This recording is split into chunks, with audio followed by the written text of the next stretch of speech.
Tamaşaçımız İsmi bəy deyir ki, necə olur, mən uşağımı göndərirəm müharibəyə, mənim uşağım 50 il olur, gəlir 80 manat alır, amma deputat Erkin Qədirli 7000 manat maaş aldığı üçün belə rahat danışa bilir. Yəni demək istəyir ki, siz bizim qədər əziyyət çəkmədiyiniz üçün belə rahat danışa bilir. Birincisi gəlin belə, bax bu emosional şantaj olmasın. Mən tamaşaçımız İsmi bəy yazıb, İsmi işsiz 90. vaxtımda olub, pulsuz vaxtımda olub. Və bu maaşı belə deyək də, mən bu maaşın qaldırmada əleyhinə səs verməmişəm. Bax, bilmirlər, bax, görürsünüz. Hamını elə ucdan tutmağa bir şey. Siz demişsiniz ki, 7000 istəmirəm. Yox, mən elə deyim, mən 7000 istəmirəm deyən bir şey yoxdur. Mən əleyhinə səs verməmişəm. Bir tərəf mi qalmışsınız? Bir tərəf qalmışam, çünki orada paketdə başqa doğru saydığım, mən Milli Məclis deputatlarına aid olmayan maddələr vardı. Mən ona da qarşıyım. Deyim ki, buna ayrı-ayrı səs vermək olsaydı, mən bunun əleyhinə səs verərdim. Amma o da başqa doğru məsələlər olduğuna görə bir tərəf səs verdim, çünki bax, bunu doğru saymam. Amma məsələ də ondadır ki, təklifi verən kimdir? Deputatların maaşı deyil. Milli Məclisdən gəlmir. Bunu belə prezidentdən gəlir. Hə, Milli Məclis səs verir, çünki prezidentin partiyasının deputatlarıdır orada.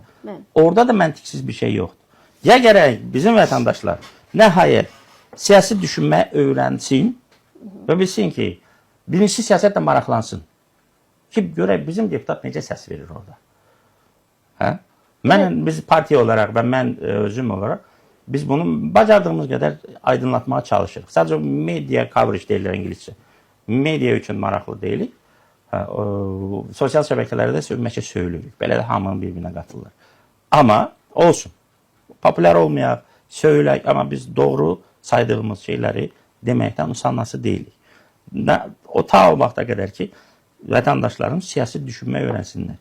Bilsinlər ki, bax bu, çünki çox rahat bir şey yaranıb. Təkliflər prezidentdən gəlir.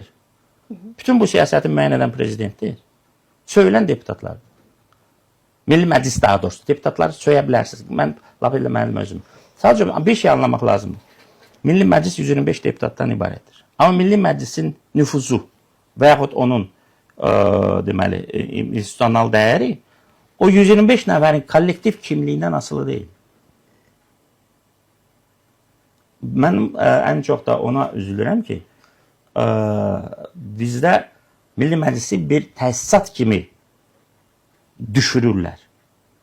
Və burada elə hökumətin özünün də birbaşa günahı var.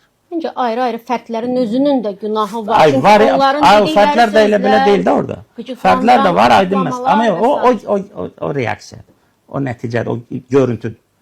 Fakt odur ki, Milli Məclisi mediasında olsun, sosial şəbəkəsində olsun, yaxud icra hakimiyyətində olsun.